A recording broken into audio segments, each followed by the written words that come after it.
လဲကြတိုင်းပြန်ထတတ်ဖို့တင်ယူပါ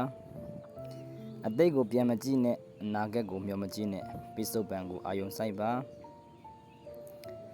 လဲကြနေတဲ့အချိန်မှာအတိတ်ရဲ့အမှားတွေအနာဂတ်ရဲ့စိုးရိမ်ပူပန်မှုတွေမတွေးပဲ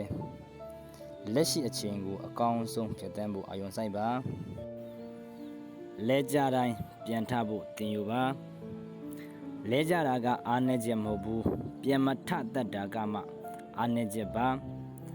လဲကြတိုင်းပြန်ထဖို့တတိနဲ့ဇွဲရှိပါအခက်ခဲတွေကအသင်းကိုပုံမခိုင်မာလာစေတယ်ဘဝမှာကြုံတွေ့ရတဲ့အခက်ခဲတွေကအသင်းကိုအားနည်းစေတာမဟုတ်ပဲပုံမခိုင်မာလာစေတယ်ဒါကြောင့်အခက်ခဲတွေကိုရင်ဆိုင်ပါအမောင်ထဲမှာမိတောက်လေးတစ်ခုလင်းနေသွေးမျိုးလင်းချက်ရှိပါတယ်ဘလောက်ပဲအမောင်ထူနေပါစေမိတောက်လေးတစ်ခုလောက်လင်းနေသွေးမျိုးလင်းချက်ကရှိနေပါတယ်ဒါကြောင့်စိတ်တဲ့မကြပါနဲ့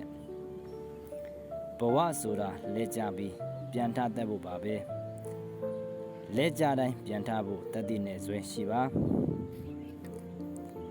အရှုံးဆိုတာအနိုင်ရဖို့သင်ခန်းစာပါ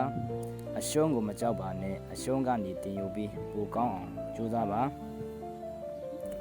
ဘဝဆိုတာခရီးတစ်ခုပါပန်းတိုင်မဟုတ်ဘူးလဲကြတာကခရီးရဲ့အစိပ်ပိုင်းတစ်ခုပါပဲဒါကြောင့်ခရီးကိုအားရပါရရှောက်လန်းပါ